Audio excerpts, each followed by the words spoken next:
Coucou mes amours, bienvenue dans les chroniques de Malaika. Aujourd'hui, nous allons faire notre petite revue critique de la série de Monsieur Aloy, La pire vie pour une femme. Épisode 44. Ça commence avec Ego qui demande à ma mère, maman, est-ce que tu as une idée de ce que tu es en train de faire? Est-ce que tu as une idée de ce que tu racontes? Maintenant, on toque et Steve dit, s'il te plaît, vérifie qui est là. Il y a quelqu'un qui est en train de toquer. Essaye de voir.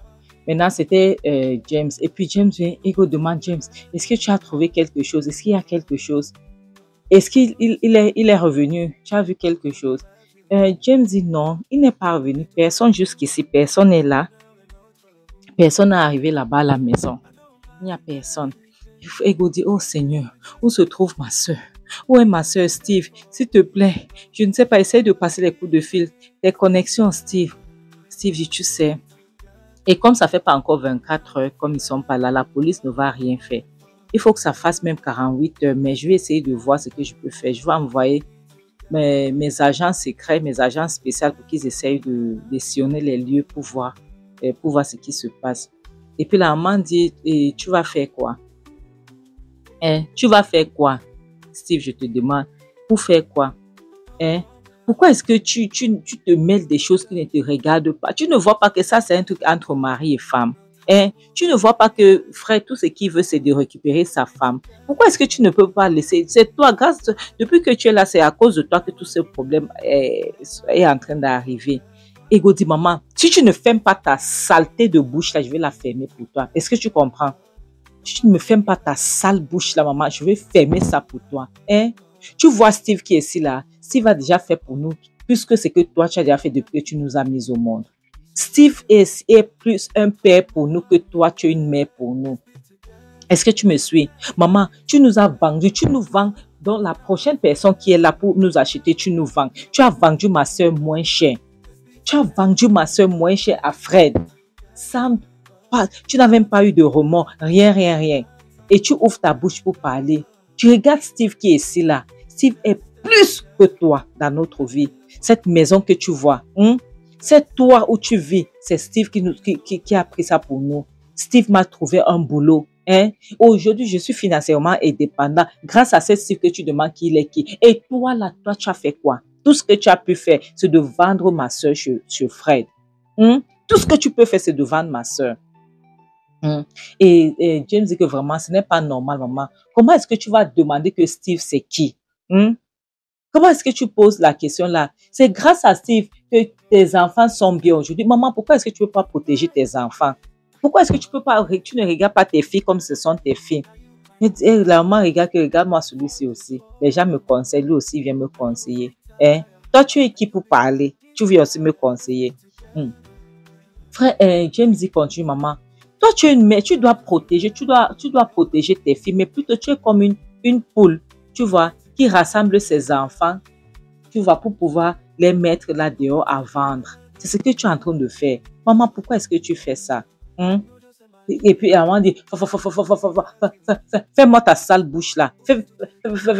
Fais-moi ça, regarde-moi aussi celui-ci. Elle arrête là-bas. Elle dit, fais-moi ta bouche là. Tout le monde veut me parler, toi aussi tu veux me parler. Regarde. Qu'est-ce que tu en sais? Toi, tu connais quoi? Les gens veulent me conseiller, toi aussi. Tu viens ici pour me conseiller. Toi, tu es qui? Si tu n'aimais pas Fred, si tu es contre Fred là, pourquoi est-ce que tu travailles pour lui? Si tu es contre lui, pourquoi est-ce que tu travailles dans sa maison? Maintenant, tu viens le critiquer ici devant tout le monde. Tu n'as même pas honte. James dit, moi, je travaille pour Fred parce que Fred ne m'a jamais manqué de respect, maman. Fred ne m'a jamais méprisé. Je te dis la vérité, jamais de la vie. La maman dit, et ça fait quoi? Il ne t'a jamais méprisé. Et pourquoi tu travailles toujours pas? Et pourtant, il est là, il méprise ma fille. Pourquoi est-ce que tu travailles? Parce que tu viens me parler. Il dit, maman, je travaille parce que j'ai besoin d'argent. Fred, c'est que s'il essaie ce qu'il fait à ta fille là, il va souffrir. Il est censé, ta fille qui est sa femme, il est censé protéger son épouse. Mais il la maltraite. Et toi, tu es là, tu supportes. Tu supportes que tu supportes quoi? Fred ne peut pas, ce qu'il fait à sa femme, il ne peut pas me faire ça, maman. Comment toi, une maman comme toi, tu es là, tu mets tes filles dehors, tu les vends moins cher, tu les vends aux enchères. La maman dit, ferme ta bouche. Une femme doit rester dans son foyer. Tu comprends? Une femme, c'est dans son foyer qu'elle doit rester. Même s'il y a quoi, c'est dans son foyer, c'est son mari. Fred, c'est son mari. Même si Fred veut faire quoi, il a le droit, il a payé sa dot. Tu comprends? Donc, la place d'une femme, c'est chez un homme. Elle n'a rien à foutre dehors. Elle n'a rien à foutre dehors. Tu veux qu'elle sorte de son foyer pour devenir quoi? Tu ne sais pas que lorsqu'une femme sort de son foyer, elle devient une waka. C'est une waka qui voudrait l'épouser. Elle doit rester là-bas, même si c'est la paille qui vient. Elle paille, il n'y a pas de problème. Tu comprends? Même si elle paille, Steve dit, maman, jamais, tu n'as pas le droit de dire ça. Tu n'as pas le droit de dire que même si Mary, même si son mari la paille, il n'y a pas de problème. Tu n'as pas le droit qu'elle doit sortir seulement dans le cercueil, jamais de la vie. Mary, c'est un être humain, elle a le droit de décider de faire ce qu'elle veut. Si elle est maltraitée, elle a le droit de partir de là. Tu ne peux pas dire qu'elle doit rester jusqu'à ce qu'elle paille. Ça, c'est quelle mentalité, ça? C'est à cause de maman comme toi, là, vous laissez vos enfants pailler dans les foyers, tout simplement parce que vous voulez faire plaisir à la société. C'est quelle histoire, ça? Ego dit, maman, tu as détruit la vie de ma soeur. Où je suis là, je ne sais même pas où ma soeur se trouve actuellement. Je ne sais pas si ma soeur va bien, je ne sais pas si ma nièce va bien. Et tu restes ici, tu ouvres ta saleté de bouche là. Tu racontes quoi, hein? Ferme-moi ta bouche pue. Ferme ta bouche puante là. Tu n'as pas honte. Une maman comme toi qui est censée nous protéger. Maman, tu étais censée nous protéger. Maman, tu es quel type de mère? Hein? Tu es quel type de mère? Laisse-moi te dire une chose. Je ne suis pas Mary. Tu as vendu Mary moins cher. Tu l'as vendu aux enchères. Mais laisse-moi te dire une chose, maman. Le jour que je vais me marier, ne te mêle pas. Ne mets pas ta saleté de bouche dans mon mariage. Est-ce que tu as compris? Tu ne vas pas t'amêler. Tu ne vas pas mettre ta bouche dans mon mariage. Il vous dit, ma soeur, oh. Ma soeur, Mary, tu es où? Princesse, tu es où, ma soeur? Après, James dit vraiment, maman, tu es une mère rassemble ses enfants. Ne reste pas comme une mère qui rassemble ses enfants après pour les mettre là-bas dehors à vendre. Hein? Tu les mets là-bas dehors à vendre. Entre-temps, Steve essaie de calmer Ego. Hein? Comment est-ce que toi, tu vas laisser qu'un homme comme Steve va être plus un père pour tes enfants que toi, tu es leur mère? Comment est-ce possible? Comment est-ce possible? Maintenant, on demande, mais comment est-ce que Fred a su là où les filles s'y habitaient? Hey! Après, James dit, hey! Ego regarde sa mère comme pour dire que maman, donc c'est toi. Ego dit, maman, donc c'est toi qui as donné notre adresse à Fred. Maman, tu nous as tués. Tu vois, lorsque tu as fait quelque chose, maintenant, le téléphone de Steve sonne et décroche. Ce sont ces gens qui lui disent que on lui annonce une mauvaise nouvelle. Attends, il demande, tu es sûr? Est-ce que tu as pu vérifier que c'était eux? Après, Ego demande, qu'est-ce qui se passe avec ma soeur? Qu'est-ce qui se passe, s'il te plaît? Dis-moi, est-ce qu'on a retrouvé ma soeur? Est-ce qu'ils ont pu la retrouver? Qu'est-ce qui se passe? S'il te plaît, dis-moi. Frère Steve dit oui, ils ont pu la retrouver, mais je suis désolée. Il y a eu un problème. Ego demande quoi? Il dit que il y a Fred et les autres ils ont fait un accident. Ego est tombé en syncope une fois.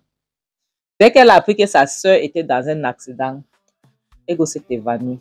La mère dit, hey, Mirio.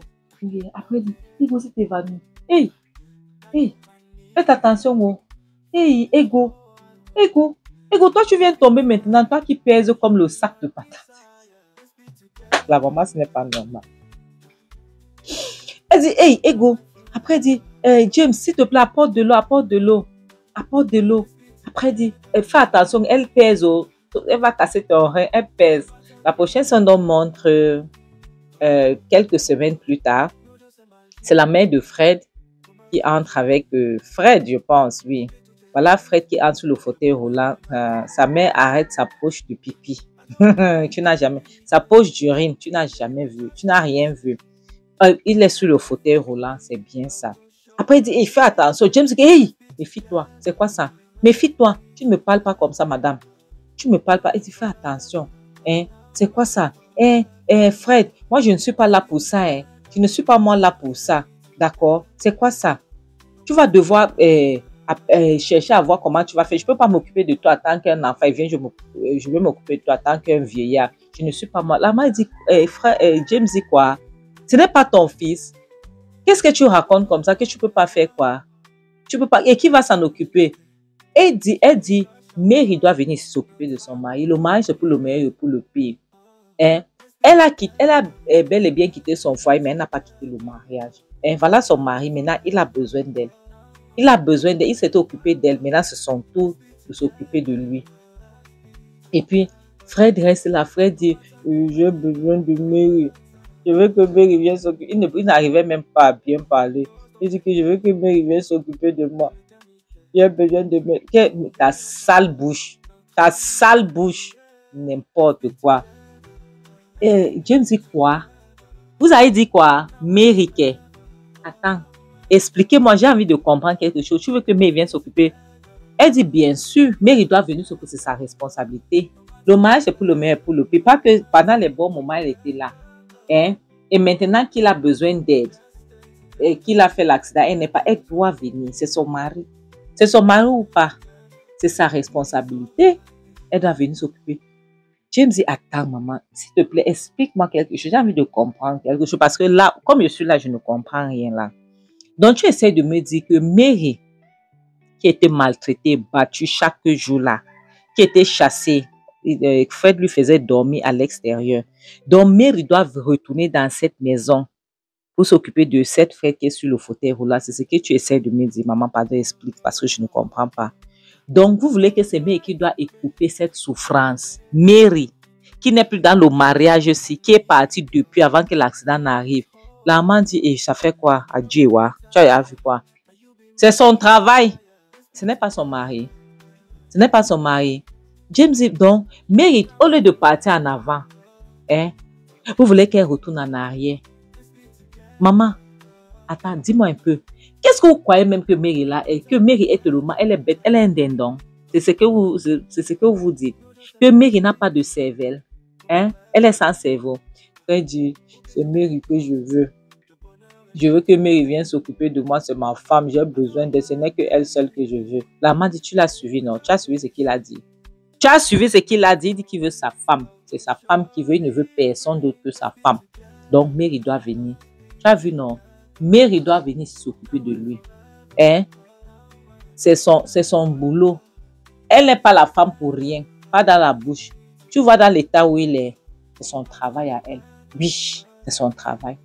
Elle doit retourner s'occuper de lui. James dit vraiment, je vois que vous avez un problème. Oui, vous avez un problème. Donc, après tout ce que Fred a fait à Mary, vous voyez. En tout cas, moi, ce que je peux vous dire, c'est que si vous avez besoin de quelqu'un, si vous n'avez pas qui appeler, moi, j'ai quelqu'un qui cherche le boulot. Hein? J'ai quelqu'un qui cherche le boulot. Je peux recommander la personne. Comme ça, la personne va venir s'occuper de votre fils. En passant, il est riche. C'est un homme riche.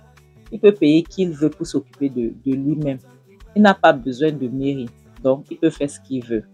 La maman dit, une bonne ne va pas s'occuper de mon fils. Est-ce que c'est clair? C'est sa femme qui va devoir s'occuper de lui. C'est clair, c'est comme ça. Fred dit, James dit, ah, ok, je vois, il n'y a pas de problème. Moi, je vais retourner à ma poste. Ma poste est là-bas. Et s'il vous plaît, je ne veux pas entendre ce qu'on raconte là-bas dehors. Je veux qu'à la fin du mois, mon salaire soit prêt. Je ne veux pas, moi, les problèmes. Est-ce que c'est clair? Et je ne veux pas que quelqu'un puisse m'appeler et viens aider ici. Ce n'est pas mon travail. Mon travail, c'est d'ouvrir le portail pour que les gens entrent, les gens sortent, les véhicules entrent, les véhicules sortent. Donc, moi, je veux partir dans mon poste de service. Est-ce que c'est clair? Je n'ai rien à foutre ici. Donc, occupez-vous de nous m'appeler pas, s'il vous plaît. La maman dit en bon. Donc, tu vas laisser mon fils ici, tu vas partir. C'est ça. C'est ce que tu dis. Il dit, oui, maman, moi, je m'en vais. C'est mon poste là-bas, ce n'est pas mon poste ici. Donc, occupe-toi de ton enfant. Comme ça que James tourne son dos et s'en va. La maman dit, Fred, tu as vu ce que je t'avais dit? Est-ce que tu vois maintenant Fred? Tu as vu? N'est-ce pas, je t'avais dit que James était des connivences avec eux. Tu ne m'as pas cru. Je t'ai dit que James travaillait avec moi, que James était loyal à moi. Tu ne m'as pas cru. Tu m'as insulté. Tu m'as chassé de ta maison. N'est-ce pas? Fred, C'est à toi de voir. Il t'avait dit de virer James depuis, tu as refusé. Tu lui as laissé. Il a aidé Mary. Et voilà, aujourd'hui, il se moque de toi. Tu n'as rien vu. Tu vas appeler mais pour venir s'occuper de toi sur cette fauteuil roulant. Est-ce que tu as compris? Parce que où je suis là, je n'ai rien à voir à faire. Je ne peux pas m'occuper de toi en tant qu'un enfant, Fred. Et je viens m'occuper de toi aujourd'hui en tant qu'un adulte. Et pourtant, tu es un homme marié. Tu as compris, non? Je ne suis pas moi là. En passant, j'ai faim. Reste là-bas. Moi, je vais aller chercher quelque chose à manger dans la cuisine. Parce que depuis le matin, je m'occupe de toi. Et mon ventre est déjà vide. Est-ce que tu as compris? Donc, tu vas rester là. Comme tu as insisté que c'est Mary qui va s'occuper de toi, tu vas attendre que Mary arrive. Est-ce que c'est clair? Comme ça que la maman est partie dans la cuisine. Voilà, Fred qui a commencé à pleurer. C'est le début de ton calvaire. Tu n'as rien vu. Tu vas souffrir, Fred. Tu vas voir. La prochaine scène montre Mary, Ego et sa maman. Mary est en train de dire à sa mère que Ego plie le coup de poing comme si elle veut boxer sa mère. Mary demande que maman, Mary dit que maman, si quelqu'un m'avait dit que toi, si ma mère, tu pouvais me faire ce que tu as fait, j'allais nier, je te jure. Maman, comment est-ce que tu as pu? Maman, comment oses-tu? Maman, tu m'as vendu si moins cher à Fred. Comme si ce n'était pas assez. Maman, toi, tu t'assois ici, tu prends notre adresse, tu donnes à Fred de venir me napper avec mon enfant. Imagine que j'étais paille dans cet accident. Maman, qu'est-ce que je t'ai même déjà fait dans cette vie? Qu'est-ce que je t'avais déjà fait, maman? Dis-moi ce que je t'avais déjà fait dans cette vie, maman. Parce que je sais que tu ne m'aimes pas, mais je ne savais pas à quel point tu ne m'aimais pas, maman. Donc, tu préfères que je paille dans la maison de Fred. Pourquoi? C'est quoi? Qu'est-ce que la pauvreté t'avait même fait? Maman, pourquoi est-ce que tu ne peux pas réfléchir? La maman dit, oui, je sais que je n'ai jamais été, oui, je sais que j'ai souvent été égoïste. Oui, mais au moins, regarde du bon côté. Maintenant, avec le problème qu'il a, là maintenant, est-ce que tu ne vois pas que ce sera mieux que tu retournes dans ton foyer, tu vas t'occuper de lui? Comme ça, maintenant, c'est ça, toi, la reine des lieux. Maintenant, tout ce que tu as perdu au fil des années, les années qui sont passées là, tu pourras les récupérer. Tu ne vois pas ça comme ça. Regarde du bon côté de la chose. Je sais que oui, je n'ai pas été une maman exemplaire, mais maintenant, tu peux t'imposer. Parce que où il est là, c'est qu'il a besoin d'aide. Tu peux t'imposer, tu peux demander tout ce que tu veux. Ego dit, oh maman, donc, attends, c'est maintenant que tu reconnais que ma soeur, c'est une reine. Tu l'appelles la reine des lieux. Donc, c'est maintenant que... Parce que nous, on savait depuis. Maman, tu fais honte. Tu fais honte à tous les mamans dans le monde entier. Tu fais honte. Toi, tu vends tes enfants aussi moins cher. Je ne comprends pas. Tu nous as vendu moins cher. Maman dit, vous ne pouvez pas comprendre ce que c'est la pauvreté. Oui, j'ai fait ça à cause de la pauvreté. Vous ne pouvez pas comprendre. Si vous comprenez, vous allez... J'ai fait ça, c'est la pauvreté. Vous ne pouvez pas me donner tort. Ce n'était pas facile pour moi. Ce n'était pas facile de mon côté. Essayez de comprendre. Mais moi, ce que je dis là, c'est que si vous voulez ou pas, ta soeur doit retourner là-bas. Comme ça, elle va s'occuper des choses. Comme ça, Fred va lui payer pour tout ce qu'il avait fait. Il avait fait à ta soeur. Pour tout le mal qu'il avait eu à faire à ta soeur. Il va pouvoir payer. Tu as compris? Il va pouvoir payer. Écoute, je sais de quoi est-ce que je parle. Parce que là, maintenant, Fred a besoin d'aide et il ne pourra plus la taper, il ne pourra plus rien faire. Est-ce que tu me suis? Il ne pourra plus rien faire. Mes amis, c'est qu'on va s'arrêter. Les filles sont trop gentilles, ça m'énerve. Je ne peux pas vous mentir. Vous voyez les filles, parce qu'en sachant ce que leur mère a fait, pardon. Les filles sont trop gentilles, ça m'énerve. Mère et sa soeur sont gentilles, ça m'énerve. Je vous jure, c'est la tête de mon fils. Parce que j'allais mettre ma mère dehors, c'est elle qui devait aller s'occuper. Ce que j'allais la régner, je l'allais la jeter dehors pour qu'elle aille s'occuper de Fred. Parce que cette femme ne pense pas à la santé mentale de sa fille. Elle ne pense qu'à l'argent, le bien, l'argent, le bien, la maison, c'est tout ce qu'elle pense. Elle n'a pas d'intégrité, elle n'est pas intègre. Elle n'est pas intègre, cette femme. Et quelqu'un qui est désespéré comme ça, vraiment, ce n'est pas une personne avec qui il faut vivre. Parce que cette fois-ci, Fred a raté. Lorsque si Dieu permet qu'il se met, il se remet, il va encore essayer. Et la maman, s'il va encore les trahir. Aïe! Seigneur. Je dis toujours une chose, votre santé mentale est plus importante. Les mamans comme ça, il faut les régner. Il faut rien avoir à faire avec une mère comme ça. Parce que c'est une femme, cette femme, c'est une malédiction. Une femme comme ça, c'est une malédiction. Je vous dis la vérité. Elle n'en vaut pas la peine. Elle va leur pourrir la vie. Elle n'en vaut pas la peine. Une femme qui n'a même jamais porté sa petite fille, qui n'a jamais apprécié sa petite fille, rien. Ça vous garder une femme comme ça, je ne peux pas vous garder à la maison. Je ne peux pas vous garder chez moi. Mais c'est quoi ça? Comme je dis toujours, le mari n'est pas un fin en soi. Donc, le célibat aussi n'est pas une malédiction. Donc, mes amours, mieux vaut être seul que d'être mal accompagné. En bon entendeur, salut, bisous. Bye!